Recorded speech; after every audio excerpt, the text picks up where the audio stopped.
Assalamualaikum warahmatullahi wabarakatuh. Selamat siang pemirsa dan sobat KRS. Jumpa lagi dengan kita promosi kesehatan Rumah Sakit Umum Daerah Sudarso dalam acara Mingke Bincang Informasi Kesehatan. Bersama saya Sri Murtini dan narasumber yang sudah kompeten pada hari ini akan bincang tentang kesehatan yang tentunya sangat penting untuk kita berbincangkan. Bulan Maret, bulan ketiga, tanggal 24 Maret, hari TB sedunia. Anak Pak Ahmad cantik dan bersih, tentulah sehat dan tumbuh. Selamat memperingati hari TB. Semoga obati sampai sembuh.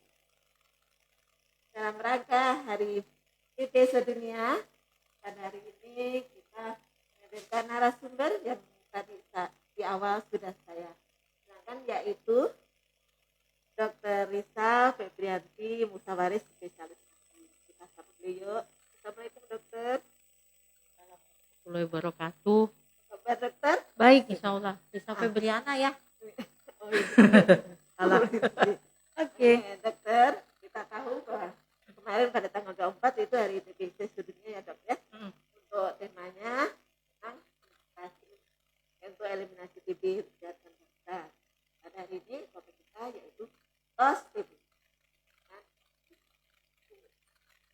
Nah, yang pertama dokter, kita tahu bahwa kita ini masih di tahun ketiga masa pandemi ya dokter ya. COVID, jadi kali mungkin program kesehatan yang sedikit mengalami mungkin sobat PKS lupa mungkin gejala antara TB dan COVID. Mohon dokter jelaskan kepada sobat PKS.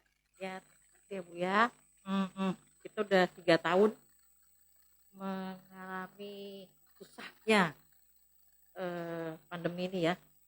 Jadi kita mesti bedain TB dengan COVID. Kalau TBC, tuberkulosis itu penyakit kronik. Kalau COVID itu akut. Jadi beda. Kalau kronik berlangsungnya lebih dari 2 minggu. Kalau akut kurang dari 2 minggu. Kalau untuk batuknya hampir sama. TB batuk juga, sesak juga, demam juga. COVID juga gitu. Batuk juga, sesak juga, demam juga. Cuma bedanya perjalanan penyakitnya. Kalau TB berlangsung lama. Makanya kalau ada dari teman kita, saudara kita, ada yang batuk lebih dari 2 minggu, kita harus suruh mereka untuk periksa dahaknya. Kita udah mulai curiga nih TB. Bedanya. Jadi pada intinya dokter, kalau kita sudah mengalami gejala apalagi di musim pandemi, baiknya segera periksa ke fasilitas pelayanan kesehatan gitu ya dokter. Ya, betul. Jadi syukurnya di Indonesia ini ya, fasilitas kesehatan kita mulai dari puskesmas, pembantu, puskesmas biasa sampai ke rumah sakit terus kita sudah bisa untuk mendiagnosis TB. Kalau di puskesmas kita bisa pakai pemeriksaan mikroskopik seperti pemeriksaan sputum dahak ya, dahak sputum itu yang BTA, bacaan asam. Kalau di rumah sakit besar kita bisa pakai pemeriksaan tes cepat molekuler, pakai alat yang namanya Gene Expert. Dan itu di Kalimantan Barat sudah ada beberapa kabupaten, di Pontianak juga udah ada beberapa yang mempunyai alat tersebut. Jadi nggak begitu susah. Ya, kita bisa mendiagnosisnya dengan pemeriksaan yang cepat. Kita tahu saja bahwa kalau memang batuk lebih dari 2 minggu, kita harus curiga untuk TB. Kenapa begitu? Karena di Indonesia kita endemik TB. Ya, beda kalau kita di luar negeri. Batuk 2 minggu belum tentu dia TB, tapi karena di Indonesia ini endemik, kita udah mulai curiga ke sana. Salah. Ya, sobat tadi sudah diberi penjelasan sama dokter antara gejala TB dan juga gejala COVID. Nah, untuk berikutnya dokter, karena tadi kembali ke masa pandemi COVID, untuk perkembangan kasusnya sendiri gimana dokter? Terutama di rumah sakit kita untuk kasus TB-nya bagaimana? Untuk kasus TB. Untuk kasus TB di Rumah Sakit Sudarso sekarang sudah mulai banyak lagi. Dulu awal-awal waktu eh, waktu pandemi ya itu kasusnya menurun karena banyak pasien yang takut ke rumah sakit ya karena pandemi kan kita juga level 3 tapi sekarang sudah mulai banyak. Nah ini dia jadi karena pandemi ini kita agak neglected ya terbengkalai jadi banyak yang pasien itu datang dengan kondisi sudah buruk. Pasien resisten obat kita mulai banyak di poli MDR ya karena mereka mungkin waktu pandemi takut ke rumah sakit untuk melanjutkan obat atau takut ke puskesmas jadi obatnya banyak putus sehingga akhirnya jadi MDR. Itu kita udah mulai banyak pasien MDR gitu. Jadi terjadi peningkatan secara otomatis MDR. MDR-nya meningkat. Untuk penanganan sendiri obatannya Kalau untuk pengobatan TB, alhamdulillah kan kita di cover oleh pemerintah. Jadi pasien nggak perlu takut, mereka nggak usah bayar. Itu sudah ada paket dari pemerintah. BPJS juga kalau yang memang misalnya ada yang tidak mampu dengan obat paket, misalnya nggak kuat, ada efek samping, kita bisa pakai obat yang pakai BPJS. Untuk pengobatan saat ini kita lengkap untuk obat MDR maupun obat TB sensitif obat. Di Sudarso ready, tersedia. Ya. Tidak ada hambatan untuk pengobatan. Insya Allah nggak ada. Tersedianya obat ya dokter. Oh, untuk saat ini ya. Nah, tadi sahabat PKRS dan ini untuk di masa COVID pengobatan TB di rumah sakit tidak mengalami kendala untuk ketersediaan obat. Makanya bila ada keluarga yang ingin berobat segera dibawa ke rumah sakit secepatnya sehingga untuk penanganannya bisa diberhentikan secara sedini mungkin. Nah untuk dokter, untuk di dalam pengobatan TB sendiri kan biasanya ada namanya PMO ya. Iya. Pengawas pengelolaan obat. Bagaimana peranan di PMO sendiri di saat zaman pandemi ini, dokter? Karena mungkin ada batasan kunjungan atau jumlah kunjungannya sendiri. Oke. PMO itu pengawas minum obat ya pengelolaan obat itu sebenarnya bisa dari keluarga, nggak harus dari orang puskesmas. Ya.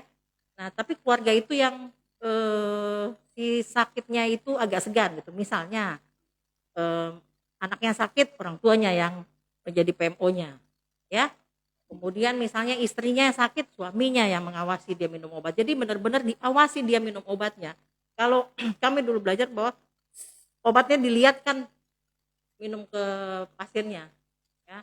Nah, karena pandemi kan nggak mungkin orang puskesmas yang datang ke sana untuk melihat dia minum obat. Jadi orang terdekatnya yang bisa mengawasi, yang bisa dipercaya untuk mengawasi minum obat. Dan untuk di rumah sakit sendiri dokter misalnya dirawat kalau untuk di rumah sakit, kalau di ruangan paru kita pakai perawat untuk melihat pasien ini minum obat apa enggak. Kalau untuk di poli MDR kita juga pakai perawatnya. Kita khusus ada poli resisten obat karena di sana pemberian obatnya harus dipantau benar. Nah itu ada perawatnya yang khusus untuk melihat. Jadi pasien minum obat dilihat sama perawat. Nanti berapa kan harus ditungguin ada keluhan apa enggak ya. tetap dengan protokol kesehatan. Oh tetap, kita pakai protokol kesehatan. Ya. Penanganan pada rawat jalan dan rawat di masa sekali lagi dibatasi pasiennya atau enggak, artinya yang berobat itu ketika sekarang ini apa masih ada batasan? Kalau untuk sekarang saat ini kan kasus sudah mulai turun. Sebenarnya dari kami sih nggak dibatasi ya. Selagi dari pemerintah nggak membuat PPKM-nya level 3 ya. Selagi kasus turun, pasien bisa datang kapan aja pas jadwalnya poli. Dan itu nggak dibatasi, pasiennya datang asal dengan protokol kesehatan. Jadi dia pakai masker, jaga jarak seperti itu. Kami tetap buka. Ya. Sekali lagi sahabat PKRS bahwa di pandemi pelayanan TBC pun tetap dilayani. Jangan takut. Jadi pasien yang maksudnya keluarga yang mungkin akan berobat jangan takut berobat nanti dikira COVID ya dokter ya, atau sebaliknya yang COVID dikira TBC. Biasanya begitu di masyarakat dokter. Ya kan beda, kan tadi sudah dijelasin. Ya. Satu akut, satunya kronik. tema untuk hari TB-nya sendiri yaitu investasi jadi siapkan tanpa. Mungkin sahabat PKRS dan para pemirsa ingin penjelasan apa yang dimaksud dengan investasi di sini, apakah uang atau apa, dokter? Itu mohon diberitahu. Ya, jadi kenapa dia itu slogannya seperti itu ya, Iya. invest untuk Investasi. untuk generasi selanjutnya. Jadi gini, semenjak kita pandemi seluruh dunia ya, TB ini agak terbengkalai.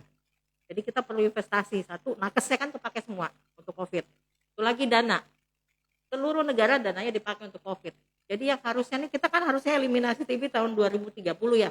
Tapi dana udah keserap semua nih untuk COVID. Makanya itu kita perlu dana, itu perlu dukungan dari selain dari kita nakes, dukungan dari pemerintah. Kita perlu dukungan pemerintah dalam bentuk biaya ya, karena untuk itu perlu dana. Selain dari kita nakesnya, kayak itu disebut invest untuk masa depan kita supaya TB-nya bisa hilang. Eliminasi TB bisa tercapai 2030 kalau semuanya siap didukung dengan nakesnya dan dari pemerintah. Dukungan pemerintah sangat perlu. Jadi intinya dari investasi tadi bukan hanya berupa finansial aja yang enggak, kita lihat. nakesnya juga mesti sehat. Kalau nakesnya sakit gimana mau ngobatin pasien ya? Yang untuk topik kita sendiri dokter, tos TBC. Nah, tos itu temukan obati sampai itu. Kenapa sih harus TBC? Kenapa bukan apa? Bukan ca gitu. Jadi kita harus gini, TB nih kita harus temukan dulu. Ya, yang banyak untuk penemuan kasus kita kurang. Harusnya penemuan kasus kita banyak supaya diagnosisnya tepat ya ditemukan. Jadi kita bisa ngobatin pasiennya. Kalau kita udah tahu nih pasiennya sakit TB, kita bisa berikan obat. Nah, nanti pasiennya bisa sembuh. Kalau diagnosisnya nggak bisa kita tegakkan, gimana kita mau ngobatin pasien? Untuk itulah itu perlu dukungan. Biasanya kita kalau dari zaman sebelum pandemi, kita bisa pakai puskesmas pembantu atau dari LSM ya. Jadi kalau zaman dulu sebelum pandemi itu ada tuh LSM Aisyah tuh rajin. Dia datang, ini dokter ada yang batuk lebih dari 2 minggu, dia datang ke tempat yang memang kawasannya padat untuk periksa dahak. Yang resiko besar itu kan kalau kayak tempat-tempat seperti panti jompo, penjara, sama rumah yang kawasannya padat. Kalau memang ada LSM atau orang dari puskesmas atau apa sih yang bisa membantu seperti itu, kita penemuan kasus akan banyak. Semakin banyak kita kerjain itu, penemuan kasus banyak, diagnosisnya tegak, nah kita bisa ngobatin. Nanti akhirnya eliminasi TB itu bisa tercapai. Nah, susah kalau enggak. Toh pemeriksaannya nggak gratis, nggak bayar kok kalau di puskesmas. Di Sudarso juga enggak. Jadi sekali lagi sahabat PKS, untuk pemeriksaan ini gratis ya untuk TBC. Jadi kita untuk investasi tadi sudah dikatakan sama dokter bahwa investasi itu bukan semata-mata hanya berupa uang, tapi juga tenaga kita, ya dokter ya, kepedulian kita. Jadi dalam hal ini penanggulangan TBC tidak mungkin hanya terpaku pada pemerintah ya dokter ya. Tentu kita semua harus berpartisipasi. Nah, untuk selanjutnya dokter, selama masa pandemi tentunya ada beberapa kendala atau hambatan untuk penanggulangan TBC itu mungkin dari segi hambatan mungkin dari segi Kalau untuk pandemi ini ya itu tadi, kalau misalnya kasus secara nasional naik, kita kan levelnya naik, ada pembatasan. Jadi kalau pasien yang dari daerah untuk datang ke rumah sakit atau ke puskesmas itu kan banyak gak bisa karena dibatasi, perjalanan kan itu dibatasin.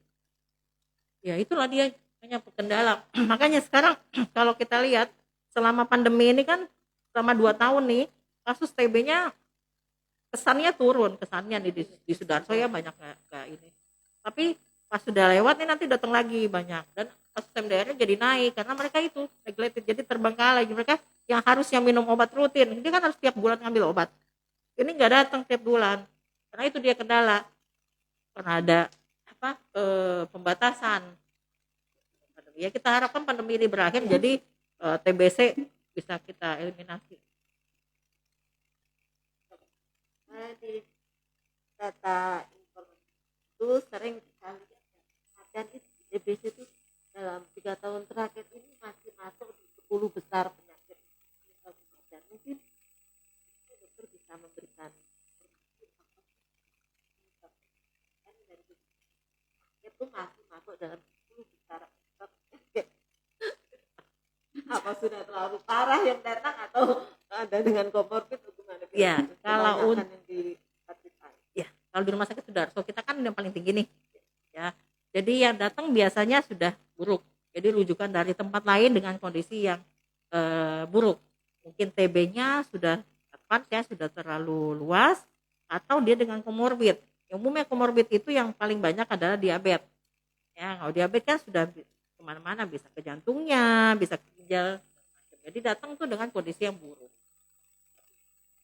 Kalau untuk pengobatan TB anak sendiri ada kenaikan di masa pandemi ini? TBC apa? TBC anak. Oh, untuk TBC anak, dokter anak. Dia datanya sama dokter anak. Nah, selanjutnya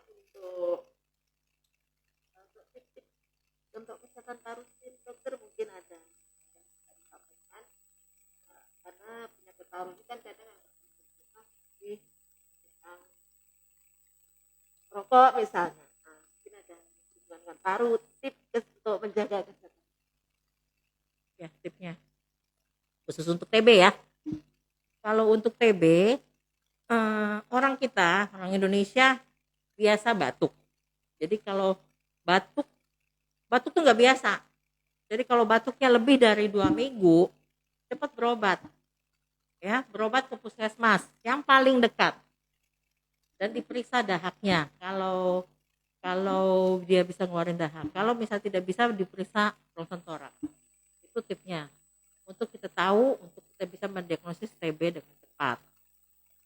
Kemudian untuk satu lagi, ini untuk TB ya, rokok bukan rokok penyebab utama TB, tapi dengan adanya rokok itu membuat daya tahan tubuh kondisi parunya nggak baik, sehingga lebih mudah untuk terkena TB. Jadi berhentilah merokok. Dalam masa pandemi ini kita harus jaga kesehatan. Satu, karena TB ini penyakit menular, pakailah masker, ya, makan yang bergizi. Terus selain itu, kalau ada keluhan, cepat ke puskesmas atau rumah sakit.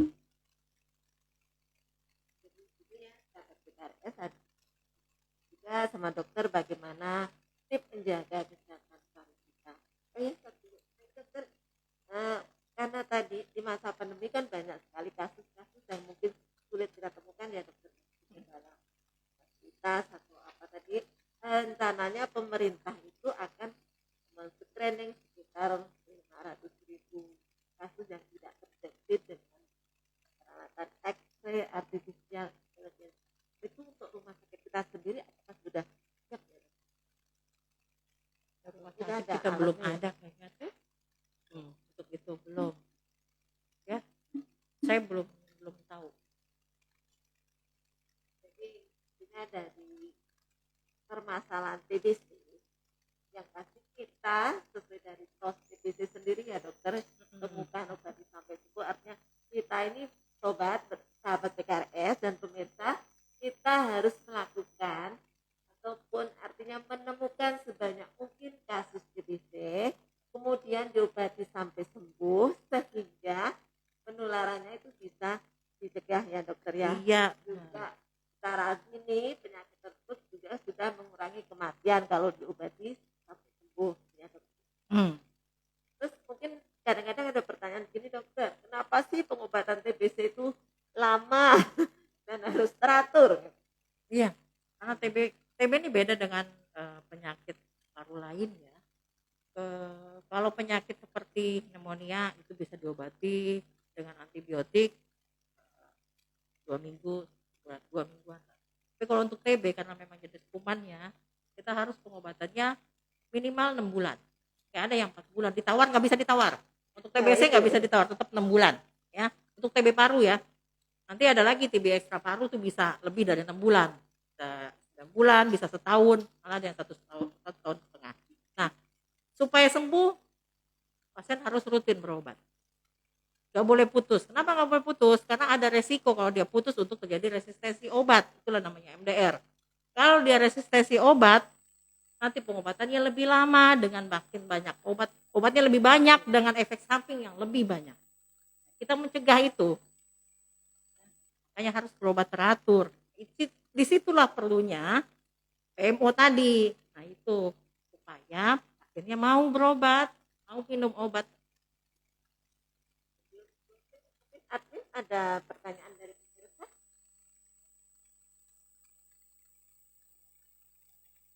Ya, dokter, untuk prosesnya mungkin dokter bisa meriset bagaimana dalam sehari sebelumnya dokter spesialis. Dari pokoknya kita harus temukan TB supaya kita bisa mengobatinya. Berobat teratur supaya sembuh. Dengan kita mengobati secara teratur, kita mengurangi angka penyebaran ke orang yang lain, sehingga eliminasi TB bisa tercapai tahun 2030. Sahabat pemirsa, TBC, tos TBC pada intinya kita semua harus berpartisipasi untuk penanggulangan TBC paru dengan cara temukan, obati sampai sembuh. Jangan lagi ada stigma di masyarakat penyakit TB, penyakit orang miskin, gitu ya dokter ya. Betul. Mungkin dokter sebenarnya banyak mau dibicarakan juga yang membatasi kita. Mudah-mudahan apa ada pertanyaan admin? Oh ya, sebentar dokter. Ya, silakan.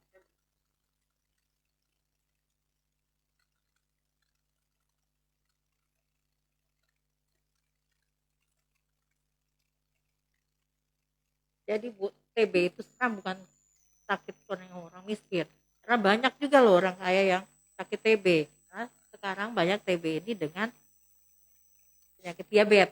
Nah, yang diabetes kan makannya banyak. Ya. Dokter, dari sahabat PKRS, apa maksudnya komplikasi apa diakibatkan oleh TBC? Nah, komplikasi TB yang ke parunya ya, biasanya kan TB ini menyerang ke paru ya. Dia bisa ada pneumotorak, jadi parunya kempes, ada air, seperti itu. Kalau TB-nya berlanjut, jadi bisa mengakibatkan ada yang nggak diobati ya, bisa ke selaput otak. Nah, dia bisa kena jadi meningitis TB kalau tidak diobati. Makanya harus diobati. Itu ya. Ada lagi admin?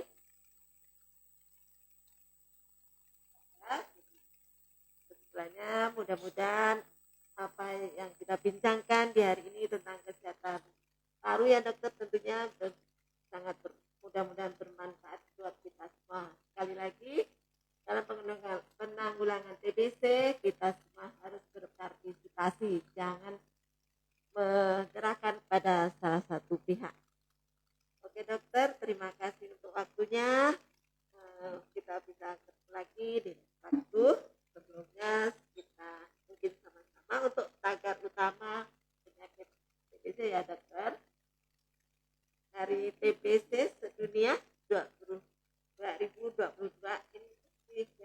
investasi sehat untuk bangsa. Tos TBC. Temukan TBC, obati sampai sembuh. Dan untuk salam dari PKRS dokter ada sebenarnya. Oke. Sehat dan cerdas bersama PKRS. Pengidap TBC janganlah risih. Pengidap TB boleh disentuh. Cukup sekian dan terima kasih. Wassalamualaikum warahmatullahi wabarakatuh. Waalaikumsalam Semoga- warahmatullahi wabarakatuh. Sampai jumpa dalam minggu berikut.